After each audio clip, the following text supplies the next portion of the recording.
Ityasa and Purana tradition do not follow the Western rationalist modern notions of uh, evidence-based histories.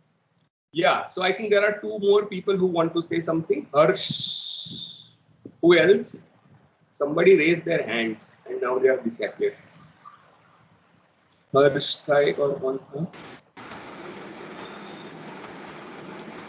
Yeah, and the other thing that the basic thing that we discussed, the whole underlying point was that we have to keep in mind the cultural difference while the difference in the terminology.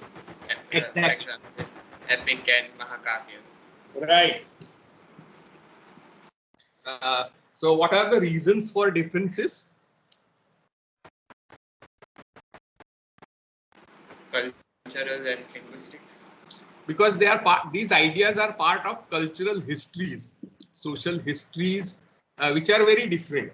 And Right? So, go ahead. Can't hear you properly. There is some. You need to adjust your mics. Yeah, Bhavya.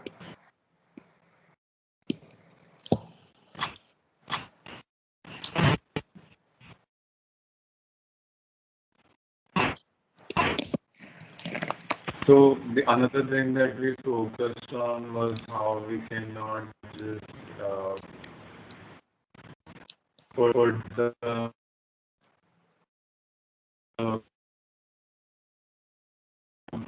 Can't hear you clearly. If you want to chat, also you can put it in the chat box in case there is some problem. Is Bhavya audible to everyone? Because I can hear only in pieces. There is some.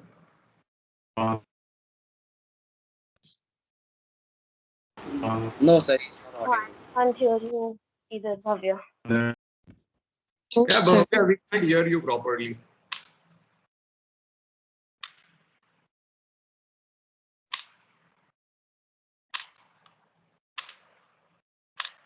Okay, anyone else till Bhavya tries to sort it out, wants to say something? What we discussed yesterday? May I, sir? Yeah. Gaurav.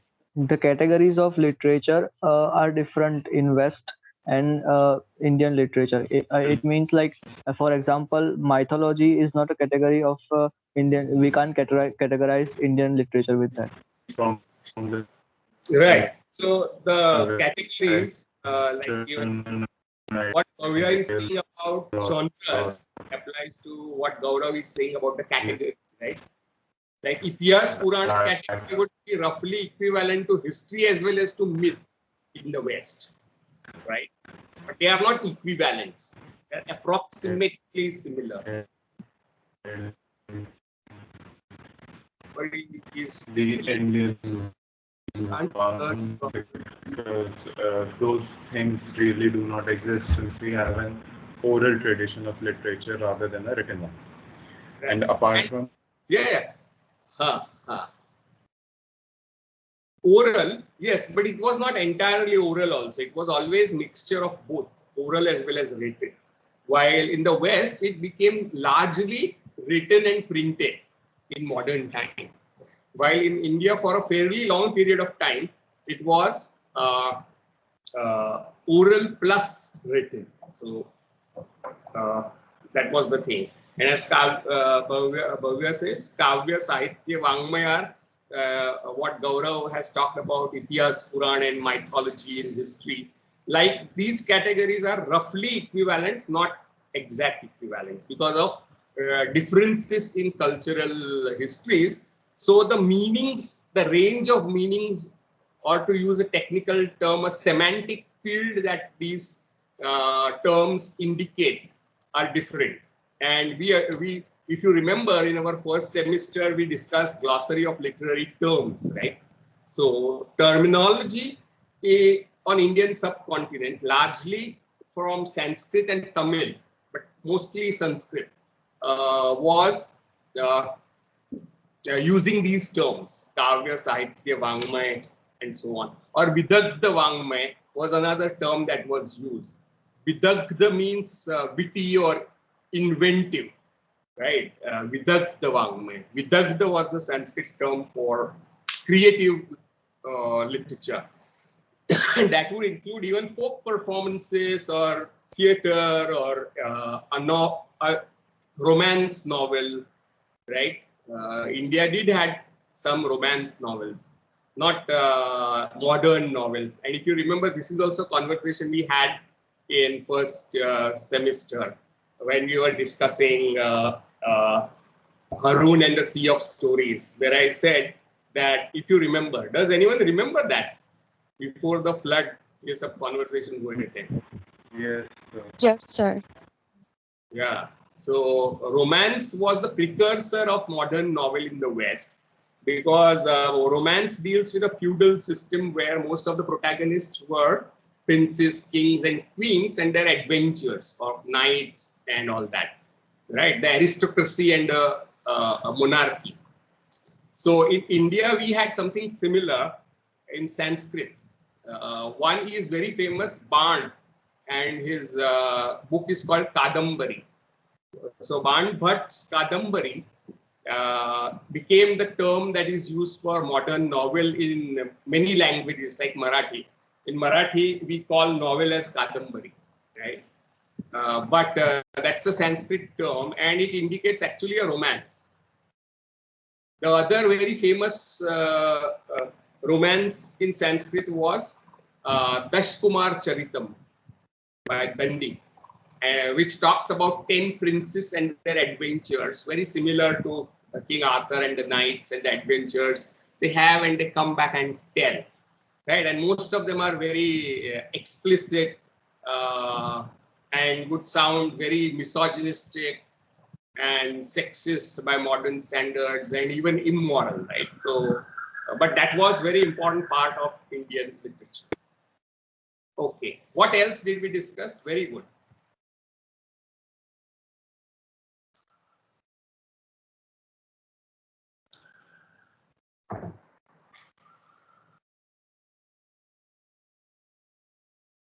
How meaning gets lost. Yeah, we will discuss this idea of getting lost in translation, right? We will discuss that. But what I indicated was that there is never an equivalent between languages. No language has an equivalent term with same semantic field. So when one message from one language is written again or composed again in another language, it never covers the same semantic field as the first language. So this is very often we call lost in translation, right? Very good. Okay, anything else?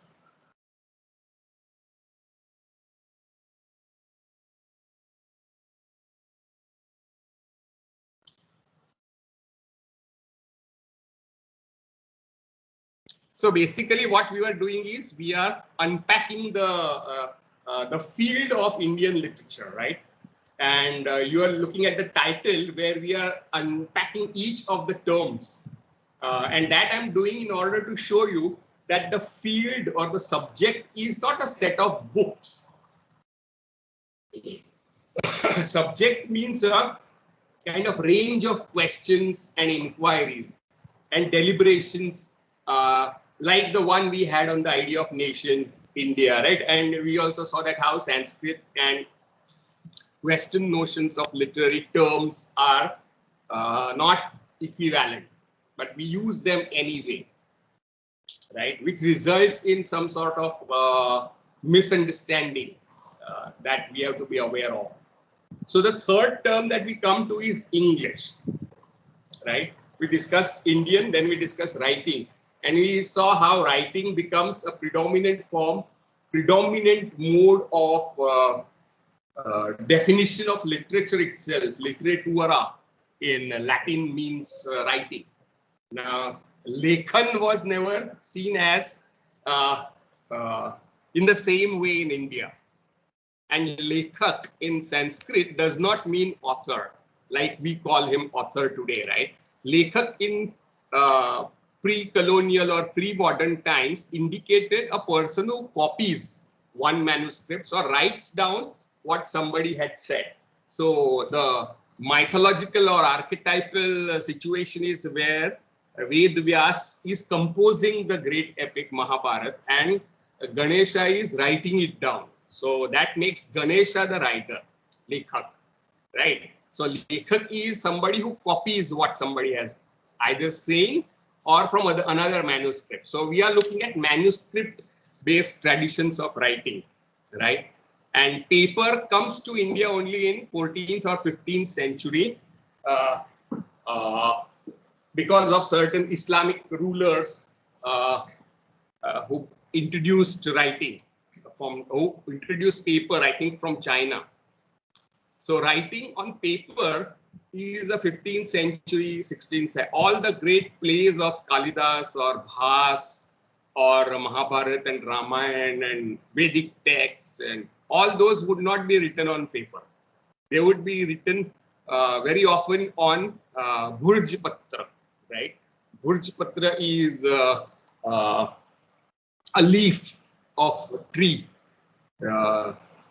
on which you write, and that was preserved so manuscripts on Bhurja Patra would be stored in many of the bandars of various kinds. So only rich people could afford to read and write, because writing, say for example, to own a copy of Bhagavad Gita, right, in a written tradition where there is very little literacy, you write it down and only rich people could afford to make a copy of it for themselves. So they would employ a lekhak to write down, and he would have to be paid handsomely. So it was an expensive affair to record or preserve texts in writing. The picture changes because of print technology that was introduced by British in the 19th century, though the printing press had already started working for a short time in Goa, right? So we are looking at the whole, how different is the history. For example, the first folio of Shakespeare was printed by Caxton, right? And it's put together by two actors whose name I forgot, but that's called the first folio. So, and it was printed. So Chaucer's Chaucer's book, what's that? What's the name of his book that you are studying? Chaucer? Canterbury Tales. Canterbury Tales, Canterbury. right? So, yeah, so Canterbury Tales would be preserved in manuscript form and then printed by people like Caxton with the introduction. And that is all in, I think, 15th or 16th century phenomena. In India, there is a very different picture, right?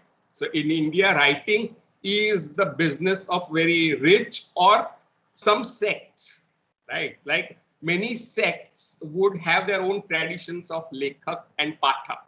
Pathak would not be reader as we understand it. It's not like you sitting in your reading room or bedroom and reading a novel by Salman Rushdie. It is something like you hold the text and read it aloud to the audience. It's recitation. So pathak would mean a person who reads it out aloud for somebody, maybe a rich patron or a gathering of people. So word lekhak and pathak also had a very different meaning. So, but we use them today as equivalents for reader and writer. We consider writer as somebody who is the creative generator of the text. Like Shakespeare is the writer of Hamlet. Salman Rushdie is the writer of the novel that we studied, right? So word writer and lekhak are also not equivalents. Pathak and reader are not equivalents. So what do you have to say to this? What's your response to this conversation?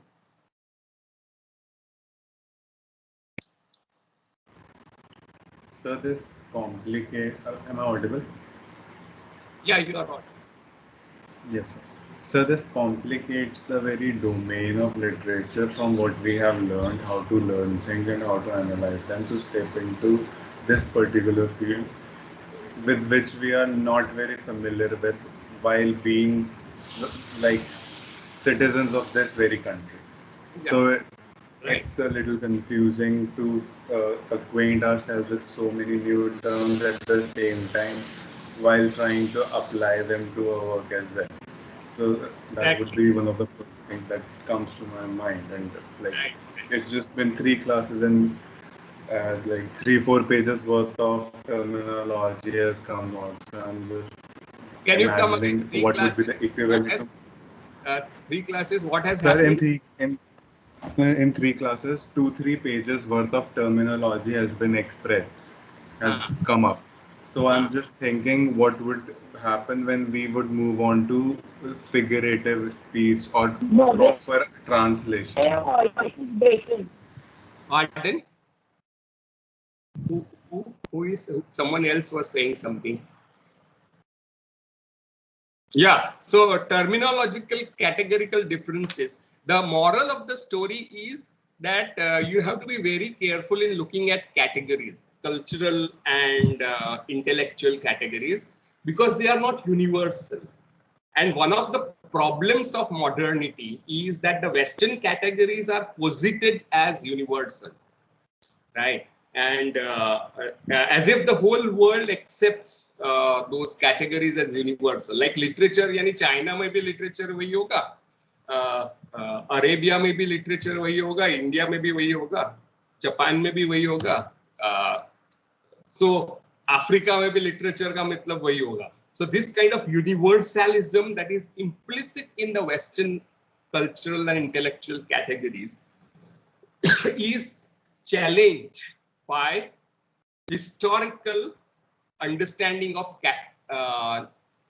the native traditions and categories, right? To point out the range of differences. So that is the historical or historicist approach that we are doing. So the method that we are following in the class is historicism, right? It's historical, cultural historicism.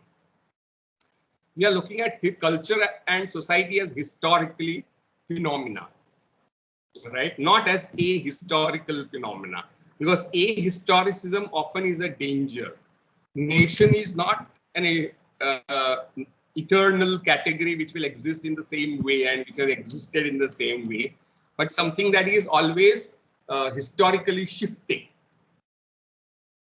Okay, am I not audible? Other Bhavya who is happy, और ये भव्या मलिक है जो happy नहीं है, और भव्या है दूसरा भव्या वो हैप्पी है. Sir, unhappy Bhavya says you are audible. अच्छा. So am I audible to other people? Yes, sir. Says that you are audible. Yes, sir. Okay. So Yes, sir. You are. happy Bhavya is not happy with the sound quality. Sir, I am happy you are audible. Okay. Yeah, what does Dhurvik say? Dhurvik finds it very clear. Okay, fine.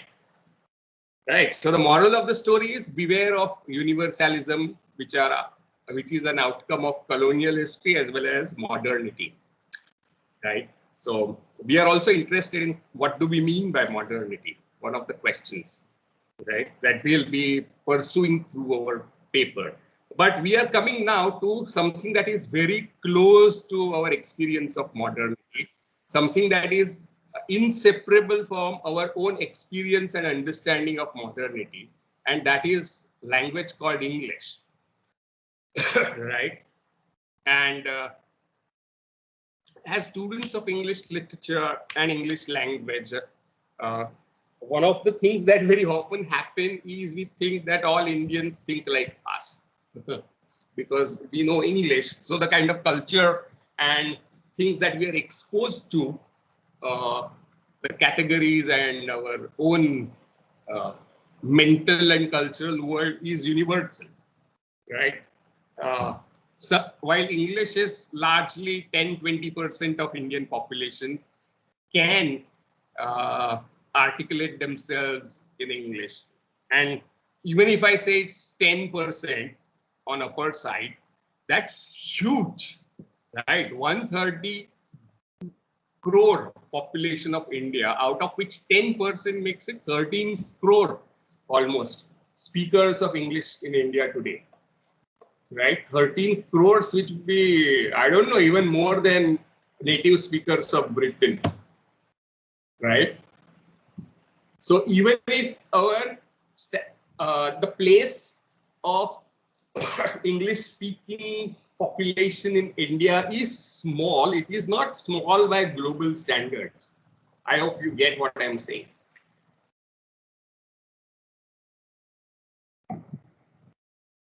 It's not numerically small. Now, how did it happen? And I left you with this question last time, that Japanese do not study Japanese literature in English translation. Japanese would study Japanese literature in Japanese. Germans do not study German literature in English translation. They would study German literature in German. French would not study French literature in English translation, but in French, right?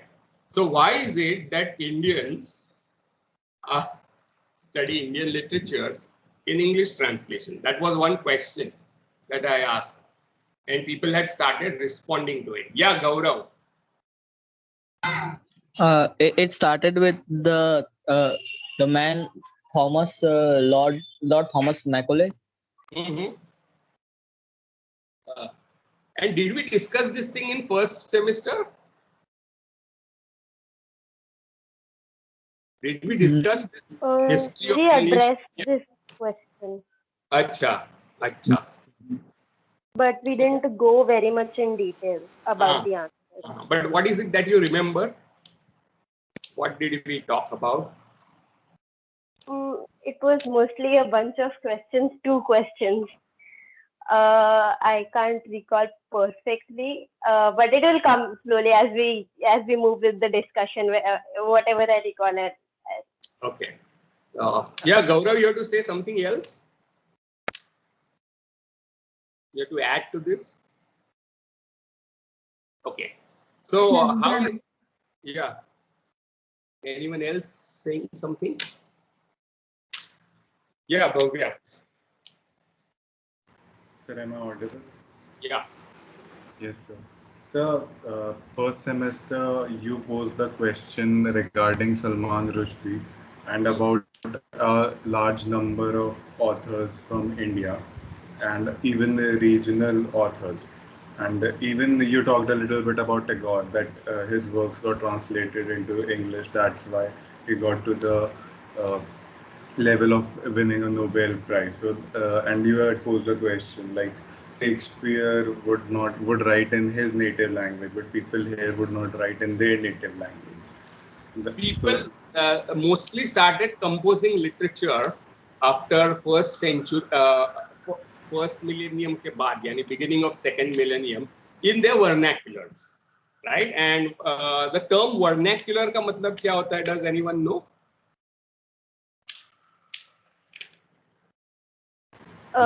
Native. Huh? Native, sir. Native, okay. But vernacular comes from Varna in Rome. It was the language of servants and slaves, right? जो elites थे, उनकी भाषा high Latin थी, right? और जो आम जनता थी, उनकी language या गुलाम थे, who did not have power, right? Slaves, that their language was considered inferior and it was called vernacular, right? So vernacular has this connotation of inferiority as against the high classical languages like Latin and Greek. So Latin and Greek would be at the top and there would be vernaculars, right, of slaves. In Indian situation, going back to maybe 2000 years, the classical languages in India, the first classical language is the old or the Vedic Sanskrit, right? And then it was codified and made into a classical language of codes. After Panini and his grammar was codified, the classical Sanskrit, right, existed with the language of servants and slaves, right, or ordinary language, जिसे वो प्राकृत कहते थे.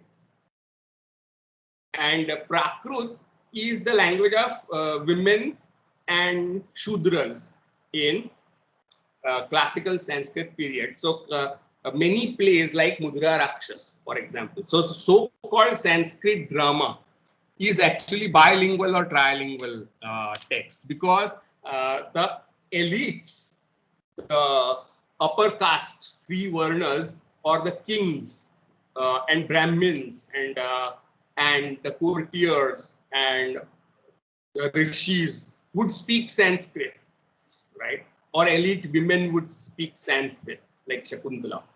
But the others, people like us, would use Prakrit, right? So Sanskrit plays are almost bilingual in nature. So Prakrit or vernacular is the language that was used in Sanskrit drama, right?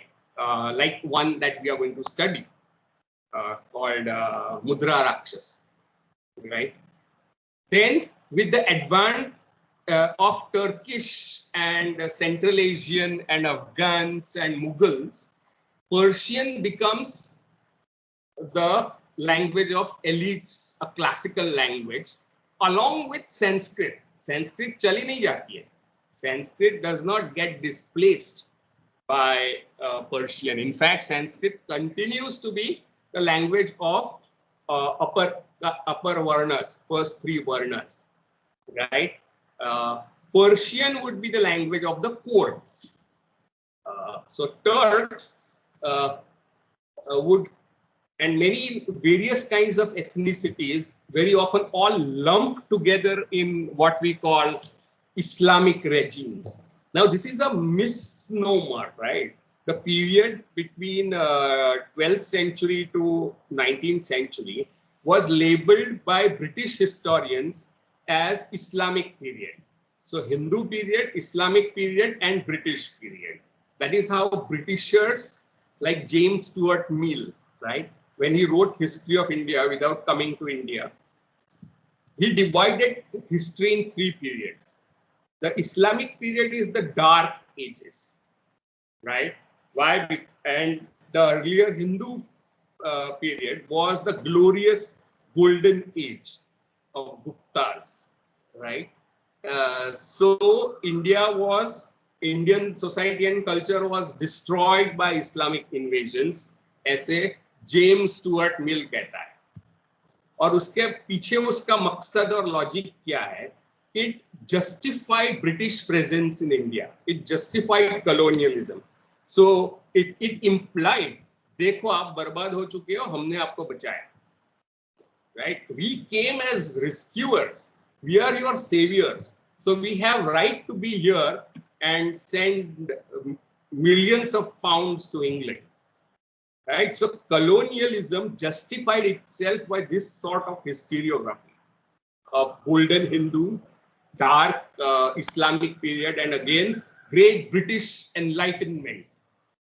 So prakash ho gaya sab andhere mein. And that actually is a model that very often Renaissance scholars use to describe Western cultural history. That the Greek and Latin period is the period of classics. Then the Dark Ages begin after the fall of Roman Empire. And then there is Renaissance. Hum log aa gaye. Right? So it became a narrative which justifies what you are doing and upholds your place as the grand place.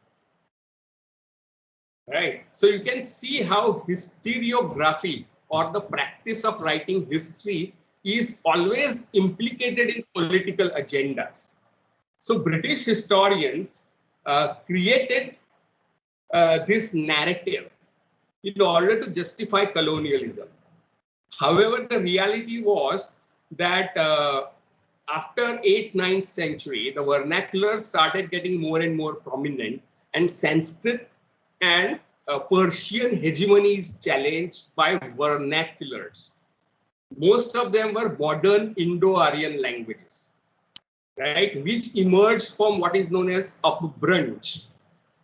So you have Sanskrit, Prakrit, and more degraded form of Prakrit was called Upbranch. Upbranch यानी जो भ्रष्ट हो चुका है. But actually, Upbranch and Prakrits were also cosmopolitan languages having literary texts. Right, some of the great literary texts exist in Prakrit, like Satsai by a king, Satvahan king called Hal. So Hal's Satsai is one of the great Prakrit texts, right? And then you have Upbranch period, and from there you have new Indo-European or Indo-Aryan languages like Gujarati, Marathi, Kannada, Bangla, so-called Hindi.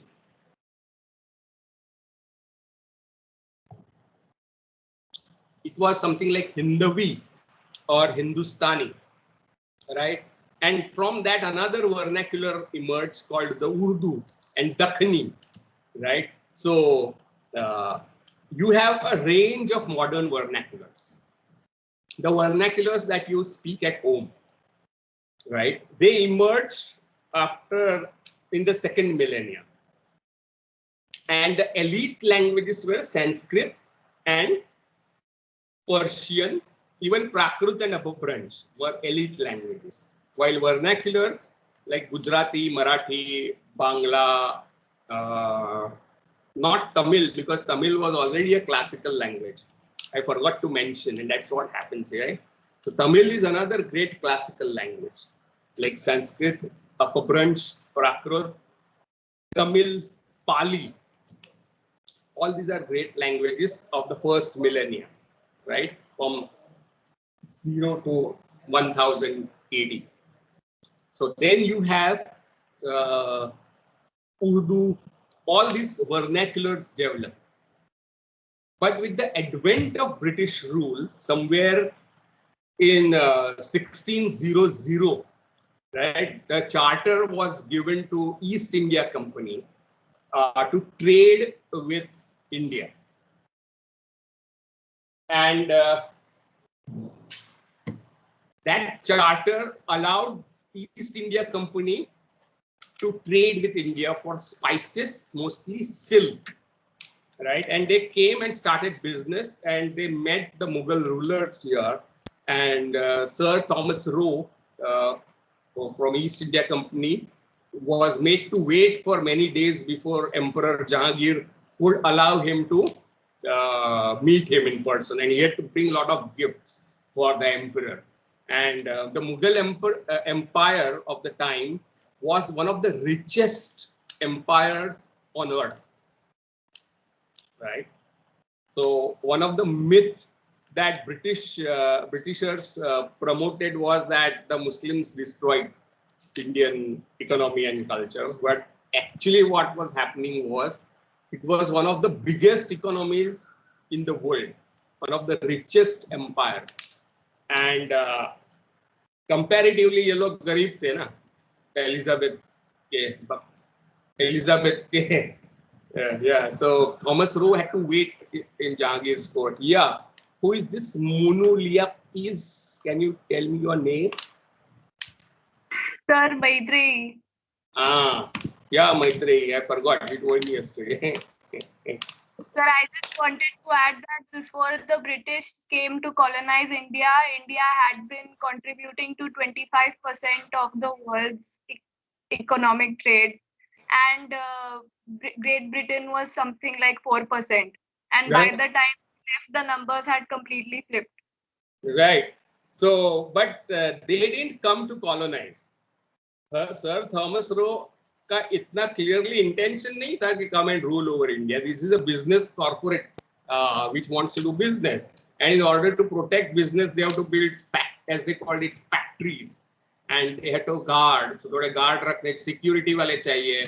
So आपको आज भी एंटीला में जाना हो तो security होती है, हाँ, वैसे बिजनेस पे जाना हो तो आपको सिक्योरिटी रखनी पड़ती है. So they wanted to have those soldiers in the beginning. So they started their factories in places like Surat, right?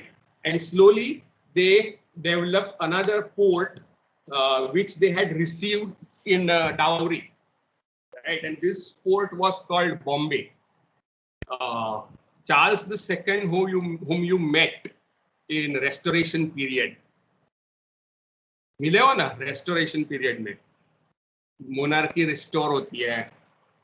So Charles II married Catherine de Braganza of Portugal, and Portuguese who were already in India from 14th, 15th century onwards, and they were controlling most of the territories near Goa. So the first colonizers are actually Portuguese and Dutch, right?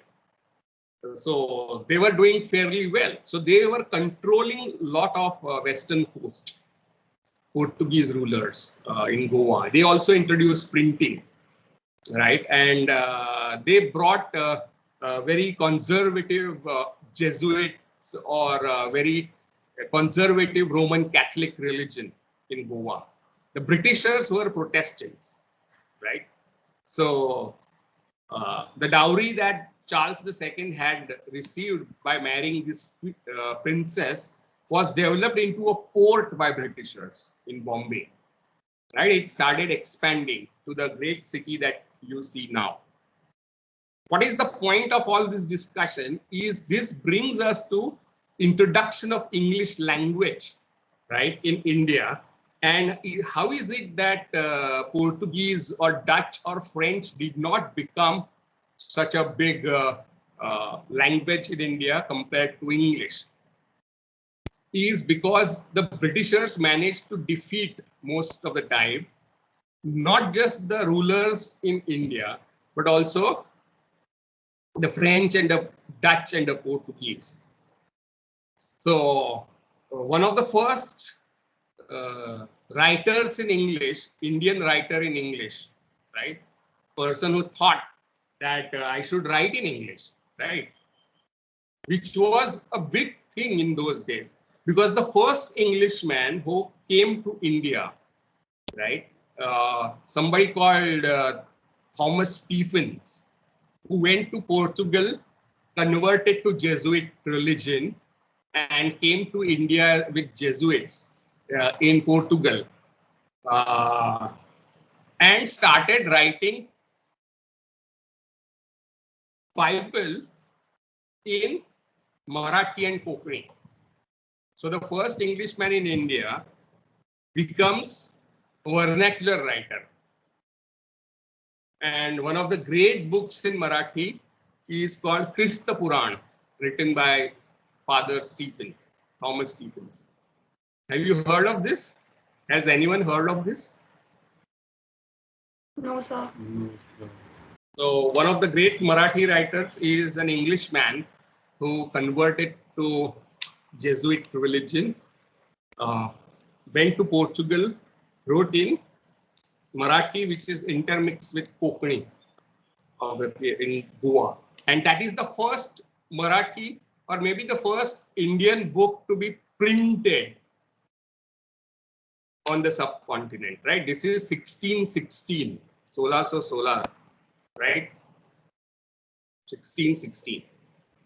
Maybe a couple of years after Shakespeare died. So the first book printed in India is a Marathi book written by an Englishman. Okay. So, but person called Dean Mohammed, right, working for the British East India Company, traveled abroad and wrote about it in his book called Travels of Dean Mohammed, which becomes the first book to be written in English by an Indian person. And the reason Dean Mohammed was able to travel to England was that there was a strict prohibition for crossing the seas for the upper caste Indians. Indians, the Brahmins, the Kshatriyas, they are not supposed to cross ocean and go. That is a mortal sin in Hinduism of that period. While the Muslims from India, not necessarily Turks or Afghans or Persian people or Mughals, local native Muslims did not face such kind of problems. So they would travel to Hajj and they would travel very often to other countries. So Dean Mohammad's book, somewhere in 18th century, 17 something, is one of the first English books to be written in India by an Indian person. What happens then is that the company was extremely scared of one another party that came with British, and that party was missionaries. They did not like missionaries first to join company, right? Company is a business enterprise. इसमें क्या ये धार्मिक लोग आते हैं और convert करने के लिए. But certain charters allowed missionaries from America, from Britain to come to India. And they started educational activities in English as well as in Indian languages, right? So one of the great names associated with these missionaries is Father William Carey, right? And William Carey came to Fort William in Britain. Fort William in Calcutta, near Calcutta. What's the name of the place? Srirampur Press, near Calcutta, right? So this becomes the first important printing of Indian languages that start happening. So Marathi, Gujarati, Bengali. So these people, the company people and the missionaries start producing grammars of Gujarati, Marathi, Bangla. They start translating the Bible into this language. They start printing textbooks, right, for the college that they recently opened in Kolkata. However, by the time of 1818, there were 1818. There were many people who were printing and publishing books in India, mostly missionaries and company people, right? And a set of company people were extremely in love with Indian, especially Sanskrit texts. One was Charles Wilkins, who translated Bhagavad Gita into English, maybe in 1778 or 76. That became a major translation, followed by a judge who came with East India Company, named Sir William Jones. He was the judge. He worked very hard to learn vernacular and classical languages on the subcontinent, like Sanskrit and Persian and Bangla. He was also a poet in English, and he translated some of the classic Sanskrit texts like Shakuntala or Abhigyan Shakuntal into English. And these books become super hit in the West.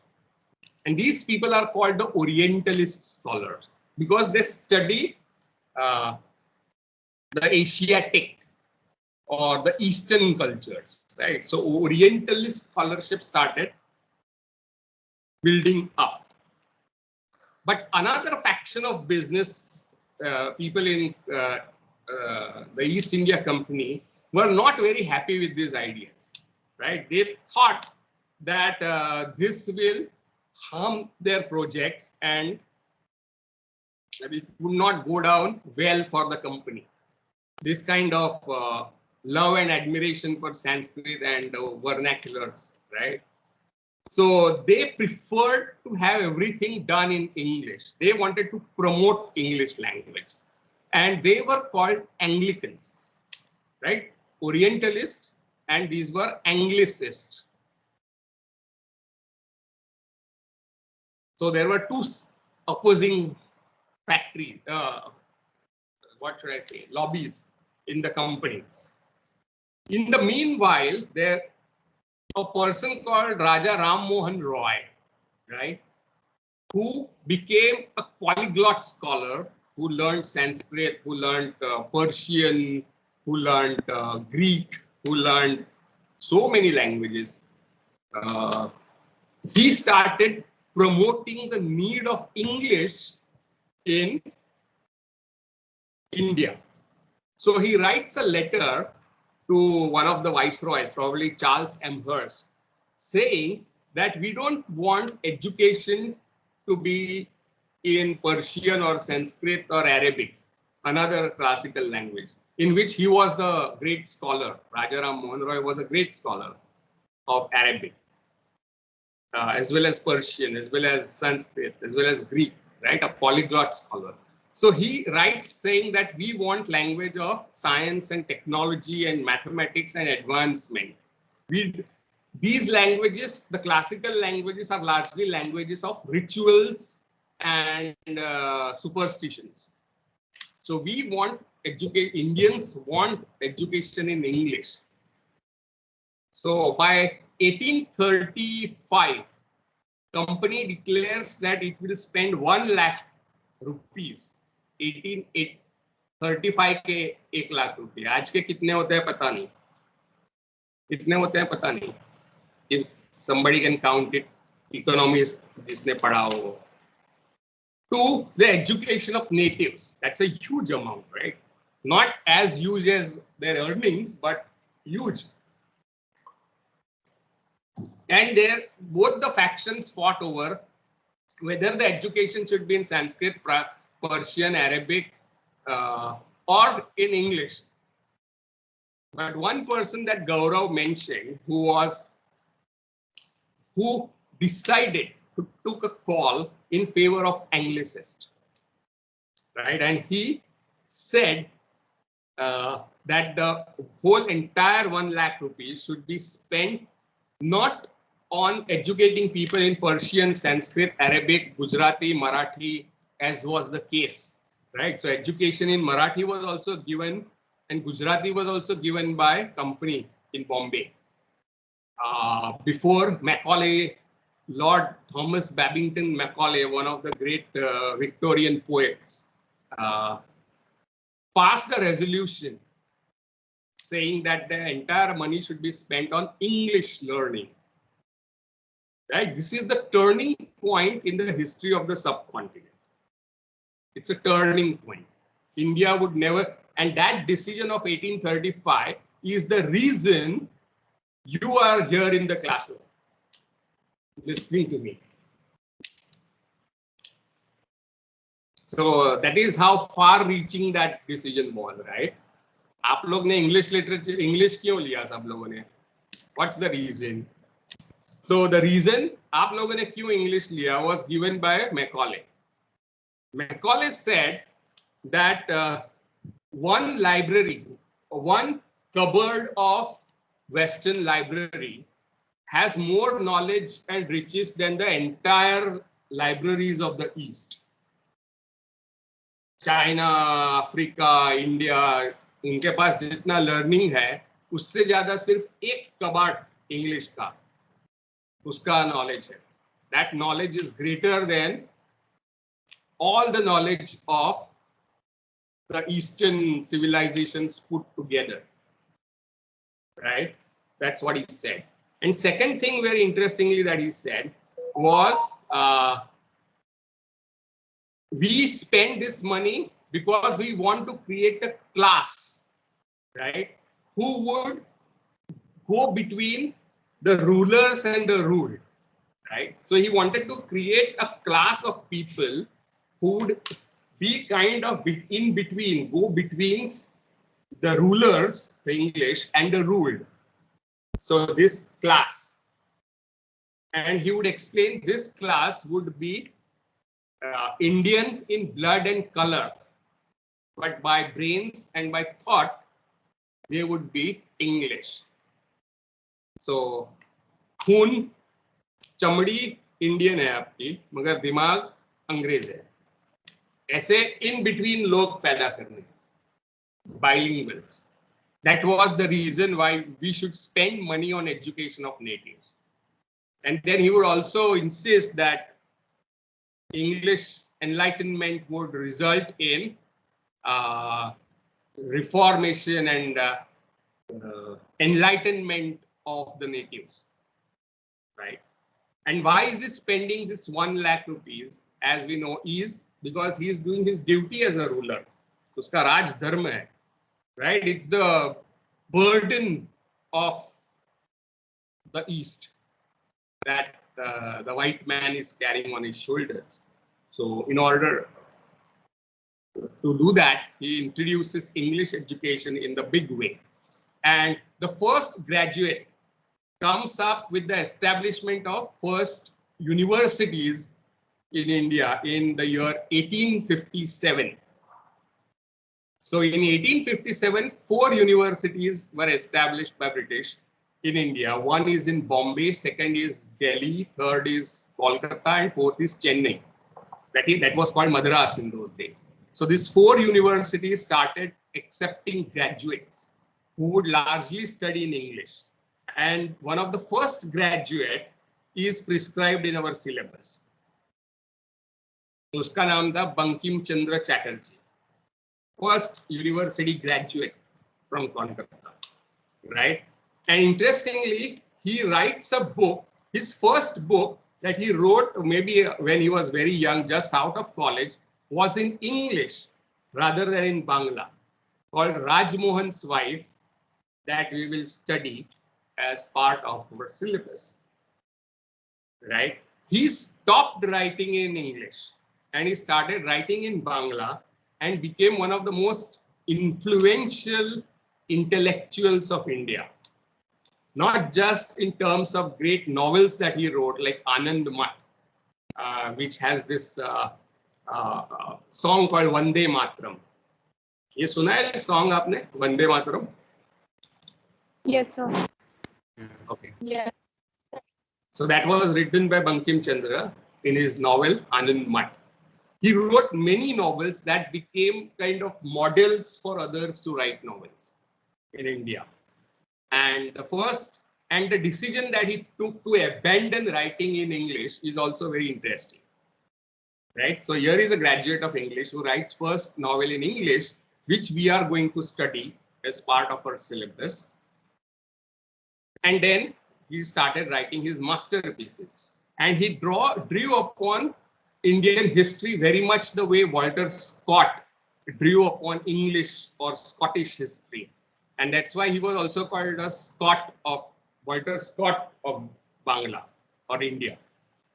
Historical novels that became a trend throughout India after that. So why are we discussing this? We are looking at the questions of English. You can see that English grammars, English fonts, or the fonts made for vernaculars in India were made in press, like William Carey's first important press in Srirampur.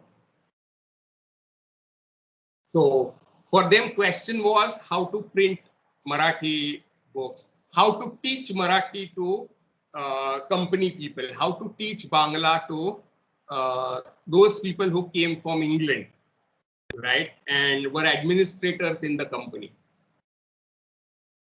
तो administrators जो आते हैं उनको कैसे सिखाए यहाँ की भाषाएं, otherwise they won't be able to talk to natives and administer the company.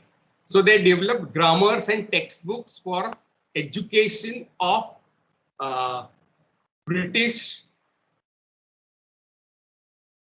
workers in the company, East India Company, right? And that became a model for education in vernaculars for natives as well.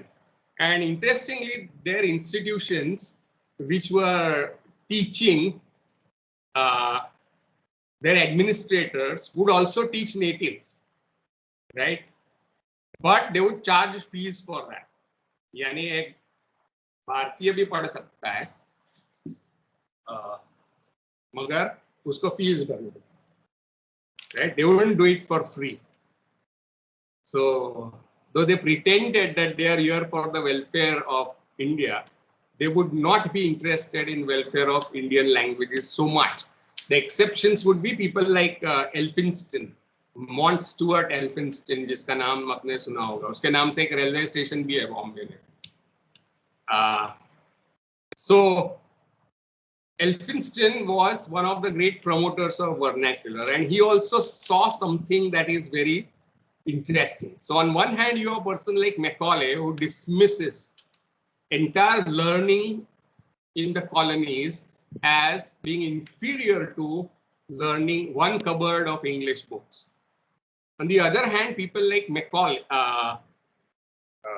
Elphinstone would promote learning in vernaculars and Sanskrit and in Persian and Arabic.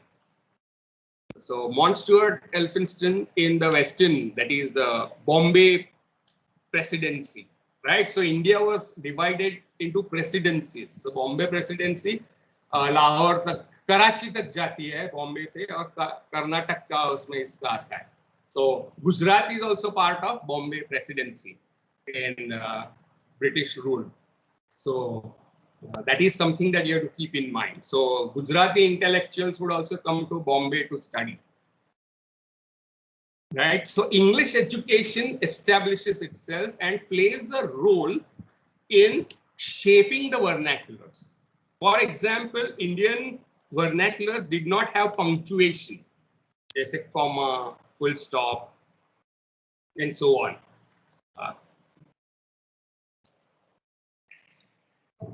And there would be several scripts. For example, in Western presidency, that is Bombay presidency, Marathi was written using two scripts. One was Devanagari that you find today, similar to Hindi, and other was Modi, which is a running hand, which is a kind of shorthand, Modi script. But you cannot make fonts using Modi scripts for printing books in Marathi. So you have to go by with Devanagari. Gujarati also uses Balbodh, which is derived from Devanagari. Right? So these languages develop because of English intervention. First grammar to be written in Gujarati was in 12th century by Hemchandracharya, 600 years before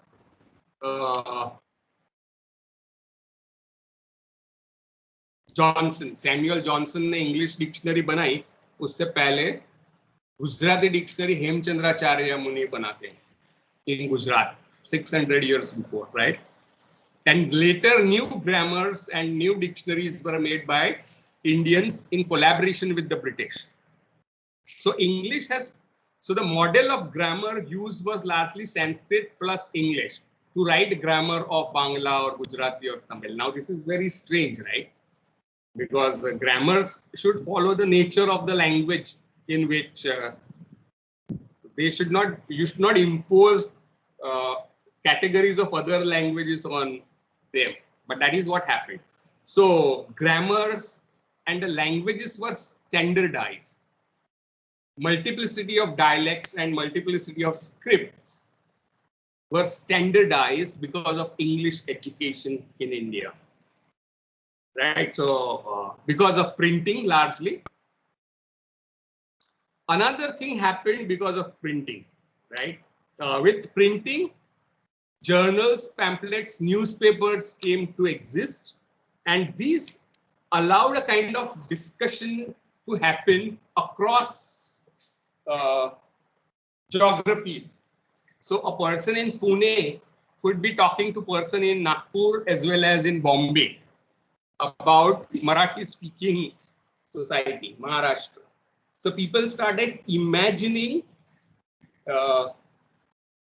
motherland or nations because of printing. That is what some theorists say. That because of, say for example, English newspapers or Hindi newspapers, a person in Kolkata would be having a communication discussion with the person in Ahmedabad or Baroda in a newspaper, English newspaper. and they would be discussing common problems of the society, and that creates something called the imagined community.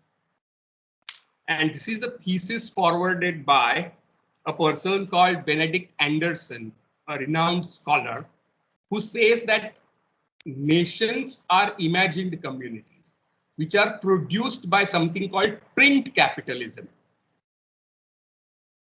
Right? So print capitalism creates this space of public space of discourse, print sphere of discourse, which allows you to imagine nations. And it is imagined community because one person of the community will never be able to meet all the people in the community. You get what I'm saying? It's an imagined community. One Indian can never meet all the Indians. So face-to-face communities where everybody knows everyone else or sees one another, introduction of new media called printing creates the possibility of imagining a community which is not physical. That means in the sense not face-to-face, but imagined readership and authorship. And that is how nations were emerging in India, to which many other scholars in India like Partha Chatterjee would say that this model is more appropriate for the West because the Western nations are monolingual. So French person in Paris would be able to have a conversation with person in French village because of newspaper. They would discuss matters of mutual interests and problems. But in India, there is no single language, right? So India being deeply multilingual country, this model of imagining nation on the lines of single language cannot come into reality. But it does seem to create sub-nations, right? Like Bangla. So Bengalis could imagine Bengal and Maharashtrians could imagine Maharashtra as their nation. Gujaratis could imagine Gujarat as their nation because of Gujarati press, periodicals and journals, right? So this is how colonialism is impacting Indian society, and that is how English language, all the intellectuals of 19th century were bilinguals, very proficient in English, like Bankim Chandra, right? Vivekananda, for example, one of the great leaders of 19th century, spiritual leader. Gandhi, who opposed English tooth and nail, would run an English newspaper called Harijan, right? So he's writes substantially in English. So all the leaders of nationalist movement, it may be Ambedkar, it may be Gandhi, it may be whoever else, Savarkar, for example, or it may be anyone, right? They were Nehru, for example, were great scholars, great writers in English. In fact, Vivekananda gave most of his speeches in English. Sri Aurobindo, whose poem we are going to study, is one of the great users and promoters of English language in India, and a staunch nationalist and a freedom fighter, as well as a spiritual leader. And Sri Aurobindo, as you may be aware, was principal of Baroda College here, which later became MS University of Baroda. So Aurobindo has a deep connection with the Faculty of Arts. So I don't know when you will be able to, or you may have seen it already. On the upper floor, there is a room of Sri Aurobindo where he used to sit in the dome. Dome, I think on the left-hand side, you will find the room where Sri Aurobindo used to sit. So all these were great users of English, right? So English played a very important role in construction of India. and Mount Stuart Elphinstone, and this is where I will stop what I have to say, in 1830s saw that he said that while we are spending money on educating natives, we are also preparing for our death. We should start packing our bags, because once natives are educated, they will demand freedom, right? So it's a double-edged sword. It's one of the contradictions of colonialism, that the great nationalist leaders were Anglicized Westerners, right? So that is the history of India and English. So English comes to India in this way. Anything that you want to say about whatever I have said, the long story?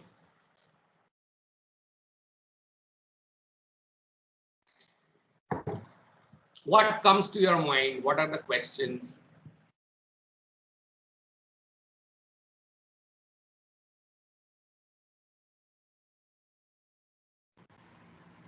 Am I audible, sir? Yes, Stuti, go ahead. Then we'll have one. Mainly, it makes me think about how the intersection of languages and giving, precedence to one over the other has its drawbacks, quite substantial drawbacks. So, native language, vernacular languages, classic languages, they're all, I think, they all have their own place. Choosing between them is, it was an important decision for sure, of course, and it had to be made probably in order to have a common language for the object of teaching and administration and all that. However, justifying that one choice over the other is a difficult and complicated and problematic task at best. So are you talking about Bankim Chandra's decision to stop writing in English and go over to Bangla?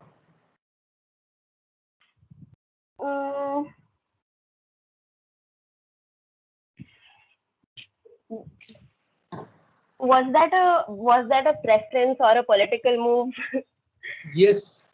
So choosing is always political, because choosing involves agency, right? Agency is what people use in social sciences to indicate that we make choices. We have abilities to make choices. So this choice is always embedded in the political situation. It's a political choice. So the reason why Bankim Chandra moved over to Bangla was a nationalist move, right? A counter-colonial move, right? Yes. He is challenging the hegemony of English by switching languages. And so another thing that you have observed rightly is that languages are always implicated in power. So languages are always hierarchical. Consider English in India has this political weight, right? It's the language of aspiration. And this sophisticatism, I'm not sure if that's the right word. Yeah, of cultural this superiority. Implication of, yes, exactly. It's considered sophisticated. If you can speak fluently, you are sophisticated. वो तो vernacular है. हम जो देखते हैं ना series, वो सब नहीं देखते, इसलिए वो कल्चरली इंफीरियर है. So this becomes problematic because when you see English in England is vernacular. German or French languages are elites in India, but there they are vernacular. And there was a joke of man who first visited England, and he came back and he told his family, वहाँ पे तो सब बच्चे अंग्रेजी बोलते हैं. right? Okay. But the joke is very important because English is a desi language in England, and English literature was frowned upon, and people first implemented teaching of English in the colonies like India. English literature पहले Milton और Chaucer और Shakespeare पहले Indian colleges और university में पहले सिखाया गया. To see how Britishers would take it, right? Huh? You said this in the first semester as well कि वहाँ पे English literature पढ़ाना was a मजाक and यहाँ पे उन्होंने experiment करके देखा पहले. हाँ, तो how far it is acceptable, right? And another reason was that missionary activity after 1857 was seen with great deal of suspicion. Means one of the reasons behind 1857 uprising, the first mutiny, large-scale mutiny in India against the company rule, right, was against certain interventions that company was making in British society. I'm sorry, Indian society, colonized society. And one intervention was the right to spread their religion according to 1818 charter that was given to East India Company. And this missionary activity was seen with great deal of hostility and suspicion by people. So you cannot teach Bible in colleges and schools, but you can teach Paradise Lost. So literature became a kind of soft Christianization that was being promoted. And second reason for 1857, there were many reasons. 1857 was reforms which Indian intellectuals like Rajaram Mohan Roy, along with the company, started making in Hindu religion. ये जो interference है ना, was not seen in a favorable way. And this interference was sati should be prohibited, right? So Rajaram Mohan Roy started a movement, and in collaboration with Lord William Bentinck, that had sati banned. The whole system of having a practice of cremating oneself on husband's pyre was banned, and this led to great amount of dissatisfaction among Indians, right? So English was introduced in India with all this kind of political debates happening. So once in India, the Britishers would accept English, then it was introduced in English countries. So that's how Matthew Arnold becomes the first professor of English in Oxford University. English Shakespeare सिखाया जाएगा पहली बार college में. And even that move was deeply nationalistic. It was a vernacular nationalism. And you find that vernacular nationalism in Dryden and Samuel Johnson. When you study their ideas, you will see how they are deeply nationalistic ideas. Yeah, Ujjala, what's your observation? First Stuti and then Ujjala. Thank you, sir. So something that just struck me while discussing this, the Britishers introducing their vernacular language instead of their classic languages in India. And it's like the languages they actually respected.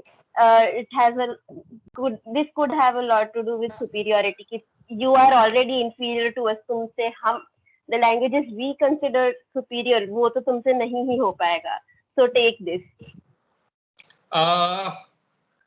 It is tricky because English is not just vernacular language, it is also language of people, lingua franca in England, as well as it was a nationalist language, right? Okay. So Greek and Latin are not English languages. Yes. So even if they are considered on a pedestal, they are not our languages. ऐसी उनकी feeling पहले से ही थी. Okay. Right. So they introduced English because most of them spoke English, the administrators, and they wanted to communicate with the natives. And so you create a class, a strata in society who are collaborators between the superior West and inferior colonized natives. So even colonized people they were hungry for English because that would lead to their going closer to power. Ascension. So not attention, they would come close. No, ascension to the power. Ascension, mobility. आप समाज में ऊपर जाते हो. And you are closer to the ruler, right? And language of social mobility was created. So people could go closer to centers of power through English. So English became a track. Now this is where imperialism and colonialism separate. Imperialism में क्या होता है? आप दूसरे country को conquer करते हो, लूट लेते हो, उसके पर राज करते हो, right? That is what imperialism is. Colonialism is you restructure the society after your own political agendas. Deliberate engineering of society was done. The brains were also colonized, right? And so we can see a difference here. We can see a difference between Portuguese imperialism versus British colonialism. Exactly. Okay. And problem was then later on Portuguese also felt. Vernacular language में Christianity नहीं spread when they banned vernacular languages later on and enforced Latin and Portuguese. So imperialism turned into colonialism. Right. But a good idea to the Britishers. So British model, and that is what a very famous Marathi intellectual named Vishnu Shastri Chiplunkar said. That Persian was also classical language of knowledge, but it was like wearing clothes. We are wearing clothes of Persia. But English is transforming our brain. So English is far, far more dangerous than Persian. That's what he said. So there was this ambivalence towards English that remains even today. So Vishnu Shastri Chiplunkar would use phrase like English Vidya is Vaginicha Dudh, milk of tigress. If you have that, you can empower yourself. On the other hand, he says that this is also language to brain, which colonizes your brain, not just your region, but brains, right? So he saw the danger as well as possibilities in English. And I think that ambivalence stays with us today. Yes, sir. Yeah, I will stop after we hear what Ujjwala has to say. Yeah, can I speak for 2 minutes? Or yes. Should I? Yeah, so just to add in context of the history that you discussed, I'm not sure whether it can be added or not. There was this Robert Wood's dispatch of 1854. So Charles Wood's dispatch. All right, Charles. So should it be discussed? I am not sure. That was one of the things that established for the universities. So universities started. Then accepting slowly and gradually the vernaculars as well. Because they said that combination of English and Indian languages together should be there to properly educate Indians. Right. And then they abandoned teaching languages like Marathi in 1960 or 70 because their argument was Marathi में literature है ही नहीं इतना अच्छा. कहाँ है novels? कहाँ है वो चार्ल्स डिकन्स जैसे नॉवेल कहाँ है वो शेक्सपियर जैसे नाटककार कहाँ है मराठी में? जो कुछ है वो रिलीजियस है. So they stopped teaching Marathi. So people like Mahadev Govind Ranade had to fight to get Marathi back into BA. So BA with Marathi program. So something only in 1910 or 20. Yes, so we'll stop with this, right? Anyone wants to say something in regards to today's conversation before we end?